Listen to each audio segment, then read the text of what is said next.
హైదరాబాద్ నగర అభివృద్ధిపై జరిగిన చర్చ సందర్భంగా ఆయన శాసన మండలిలో మాట్లాడుతూ మూసీ ప్రక్షాళనతో పాటు నగరం అంతటా ఎలివేటెడ్ కారిడార్లు నిర్మిస్తామని వెల్లడించారు. ఈ ఎలివేటెడ్ కారిడార్ల నిర్మాణానికి భూమి కూడా ఎక్కువగా అవసరం ఉండదని పేర్కొన్నారు. ప్రస్తుతం నగరంలో మూసీ ప్రక్షాళన అత్యవసరమని సీఎం రేవంత్ రెడ్డి తెలిపారు. ఈ విషయంలో రాజకీయాలకు అతీతంగా అందరూ కలిసి రావాలని కోరారు. గుజరాత్ లో సబర్మతి నది ప్రక్షాళనకు కాంగ్రెస్ సహకరించిందని గుర్తు చేస్తూ హైదరాబాద్ లో మూసీ ప్రక్షాళనకు రాజకీయ రంగు ఎందుకని ఆయన ప్రశ్నించారు. అడ్డుకోవడం పక్కన పెట్టి ఏవైనా మంచి సలహాలిస్తే ఖచ్చితంగా స్వీకరిస్తామని అన్నారు. ఉమ్మడి నల్గొండ జిల్లాలో మూసీ వల్ల ప్రజలు పడుతున్న కష్టాలు చూసిన వారెవరూ ఈ ప్రక్షాళనను అడ్డుకోరని పేర్కొన్నారు.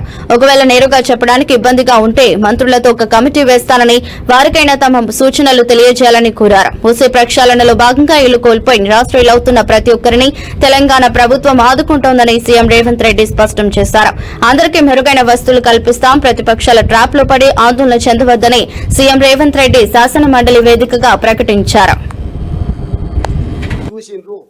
మేము మూసీ నదిని పునరుజ్జీవింప చేయాలి, మూసీ మురికిలో కాలం వెల్లదీస్తున్న తెలంగాణ ప్రజలను కాపాడాలి, వాళ్లకు ఒక మంచి జీవన విధానాన్ని ఇవ్వాలి, వాళ్ళకు ఉపాధి కల్పించాలి, వాళ్ళ ప్రత్యామ్నాయం ఇళ్లను కేటాయించాలి, వాళ్ళ భవిష్యత్తు ఆశాజనకంగా ఉండడానికి అవసరమైన ప్రణాళికలు రచించాలని ఆలోచన మా ప్రభుత్వానికి ఉన్నది.